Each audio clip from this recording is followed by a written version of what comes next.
don't want to talk about a Wall Street Journal article that came out this week. I think it's really important that someone with my background responds to it thoughtfully. The piece is called "She Hoped Ketamine Would Rewire Her Brain. She Didn't Live to See It Work." It covers the rise of ketamine telehealth, patients who were harmed, deaths, and some regulatory gaps.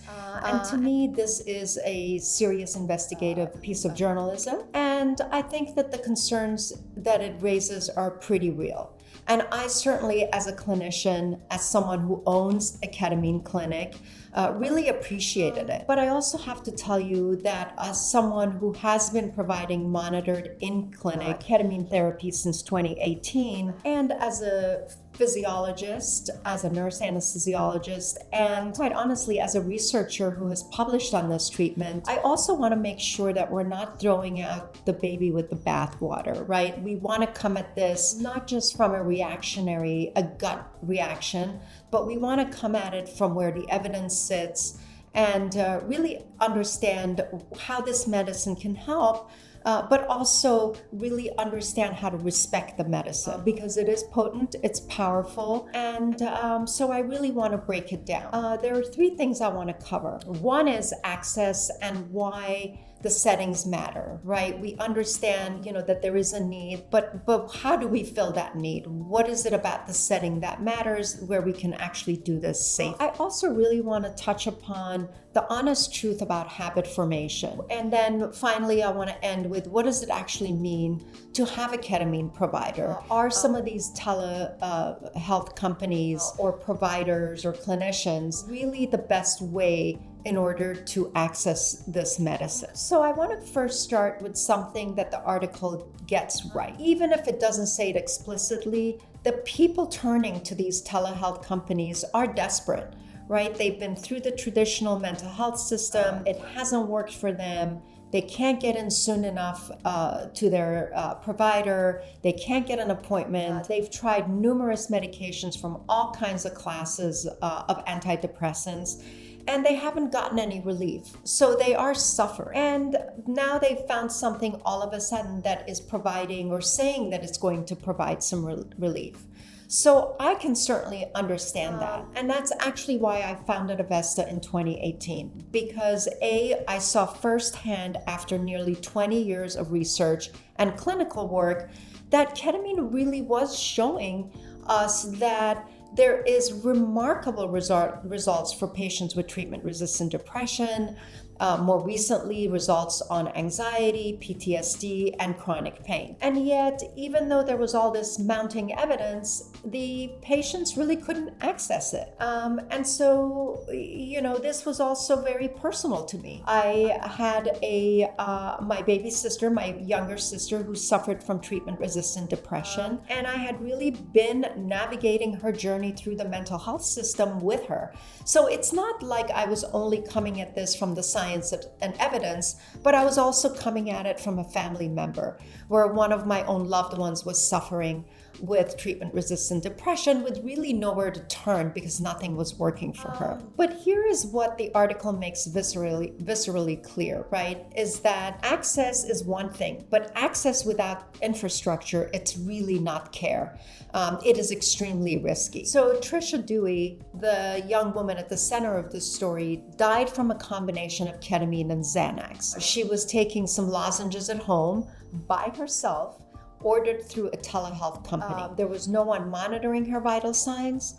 There was no one really keeping an eye on her. She had no one with her that was even watching her or talking her through this. There was absolutely no coordination with whoever else was managing her care. And according to the article, the company described itself as a technology platform, not a clinical provider, really trying to distance itself from the medical decisions that were being made under its roof. So to me, that's not ketamine therapy. That is a transaction, and it is dressed up as healthcare. And I think to me, as a clinical owner, as a clinician, as a researcher, and a family member, this is quite frightening. And I'm so glad that the Wall Street Journal provided us with this insight into this telehealth company highlighting how dangerous non-monitored care of ketamine can actually be. Along those terms, conversely, at Avesta, every single patient is monitored through their infusion. We track blood pressure, we track oxygen levels and heart rate, and when appropriate, when the patient's history calls for it, we even monitor EKG in 2 to 3 leads, sometimes in 5 leads. And a clinician is present the entire time. We use IV ketamine and Spravato, which is the FDA-approved S-ketamine nasal spray, which honestly, by law, is supposed to be administered by a certified clinical setting with a minimum of 2 hours of observations afterwards.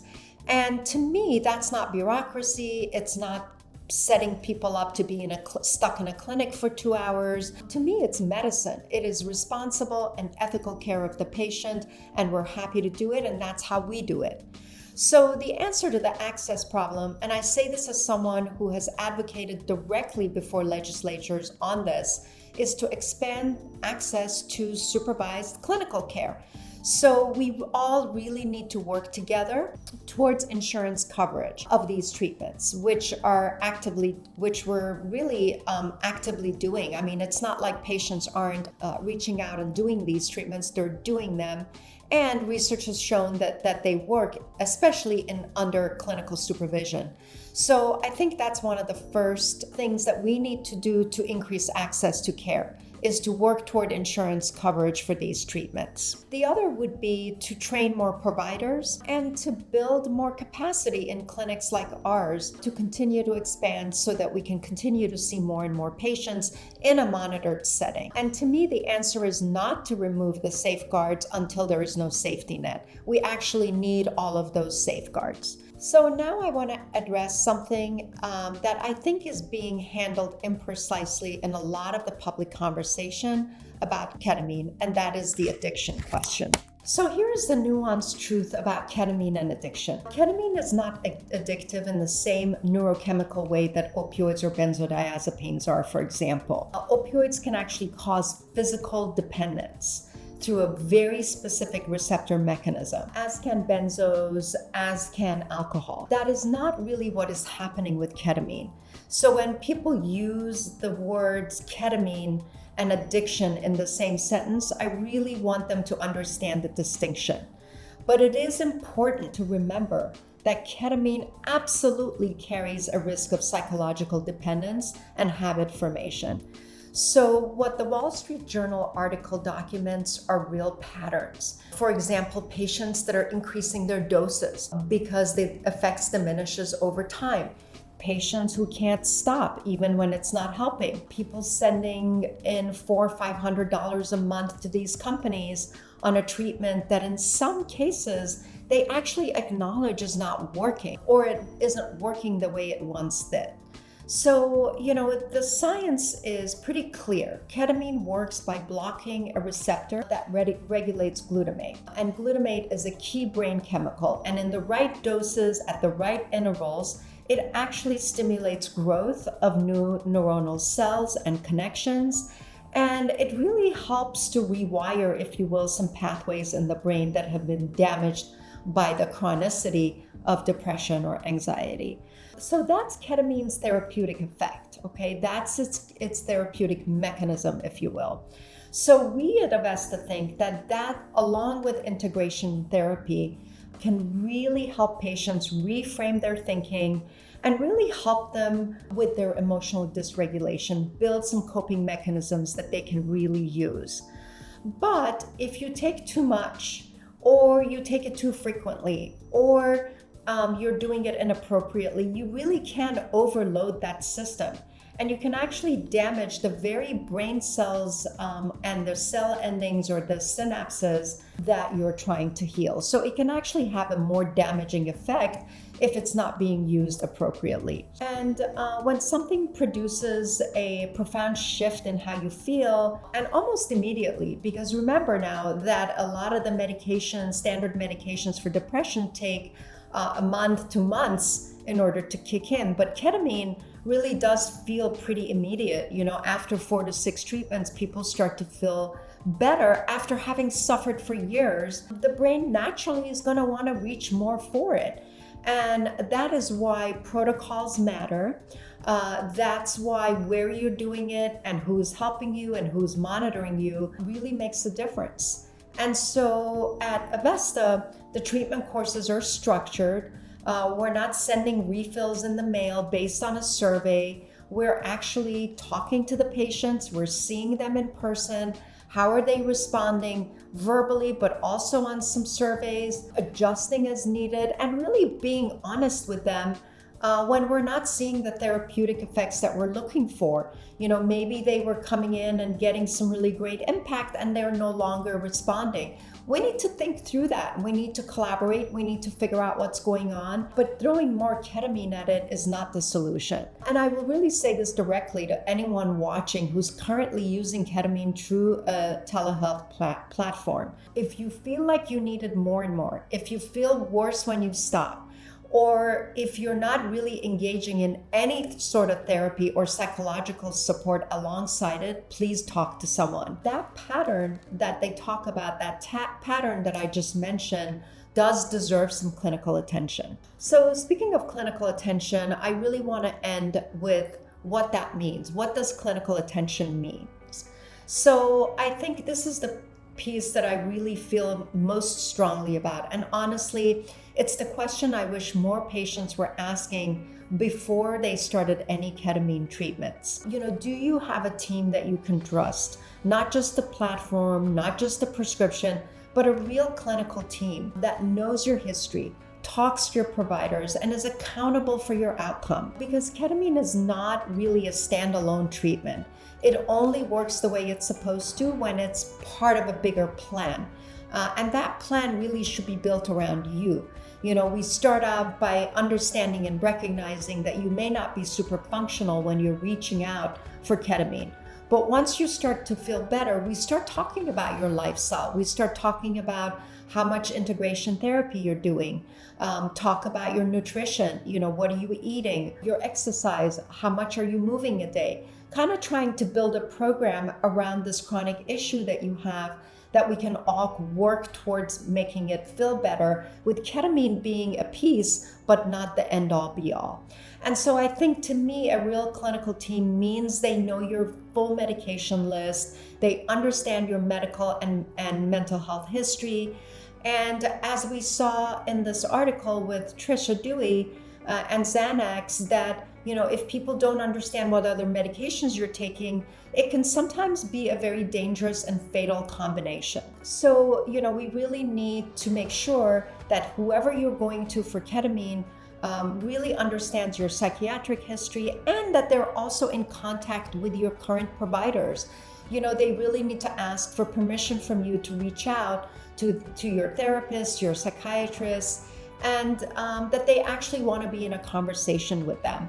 So I think what the article describes is a system where none of that existed in this particular instance. Patients were screened through a brief online consultations, then refills were done through message exchanges or surveys, and then companies calling themselves platforms so they can then back away from care when things don't go right. I think those are some of the things that we want to avoid. We want patients to avoid. I will switch gears and talk a little bit about how we do things at Avesta. So at Avesta, we have actually built something different. And we really did it from day one, because we believe that trust has to be earned, and it is really earned through coordination. Starts out by asking you about your full history, not just your psychiatric history, but your medical history, what other medications you're taking, who else is involved in your management. And we really do review full patient histories. We do stay in contact with patients' therapists and psychiatrists, and we track progress and make sure that the ketamine is working, again, as part of a broader plan and not just a replacement for one. I'll tell you, I've spent 40 years from my undergraduate training all the way to my training at Columbia and at Georgetown, to my research on non-opioid pain pathways, all the way to the now 20,000 plus infusions that we've administered to over 1,200 patients at Avesta. and building the kind of clinical team that I would want for my own family, from my sister. And that's really the standard every patient deserves, in my opinion. If you or someone you love is considering ketamine therapy, I really would, compel you to ask some important questions. And that will help you, hopefully guide you as to whether you found a team that you can actually trust and really that deserves to be a part of your overall management. So I think there are some questions that you can ask. For example, will you review my full medication list, my psychiatric history, as well as my medical history before prescribing? Will you actually pick up the phone and communicate with my current therapist and psychiatrist and get them involved in my management? Will there be some clinical monitoring? Will someone monitor my blood pressure, my heart rate, my reactions? And what actually does happen if I have a bad reaction or a crisis occurs? What are some of the things that are done? So if a team can't answer any one of those questions clearly, if they cannot tell you who will be in the room with you, if they can't, help answer some of those questions, if they're offering to ship you something to your house after just a preliminary cursory Zoom meeting, then that's really not the team for you. Keep looking. You deserve a team, honestly, that shows up for you. And that's the team that you should be recruiting to help you. I know that the article ends with a patient who perceived no benefits, and I get that.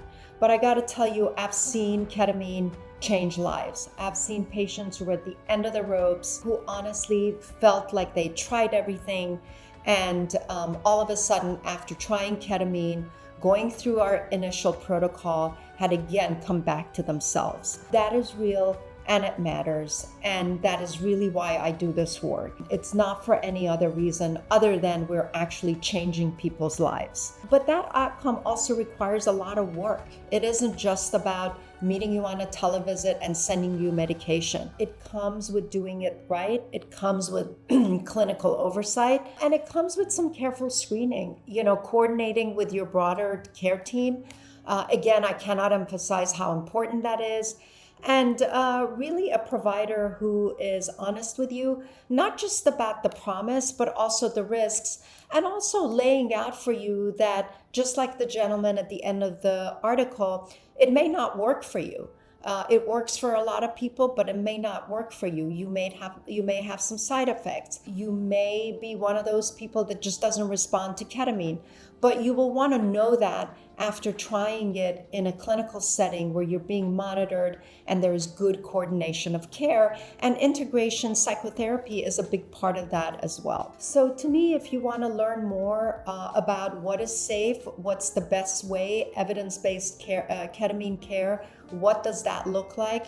I really do invite you to visit us at our website, avestaketamineandwellness.com, or follow us on Instagram. We have a lot of blog posts, all based on real evidence, on clinical data, on research science. And yeah, we also do tackle some of the side effect issues, some of the issues that have been raised by the Wall Street Journal article, which I greatly appreciated. But you'll also see real patient comments about how ketamine changed their thinking. So here, I hope that I've provided another perspective, some other perspectives. I want you to take care of yourselves, and please share this with anyone that you know who might be right now trying to navigate this and saw the article and is now scared to move forward, rightfully so. I think the more informed people are, the safer this space becomes for everyone. Thank you so much.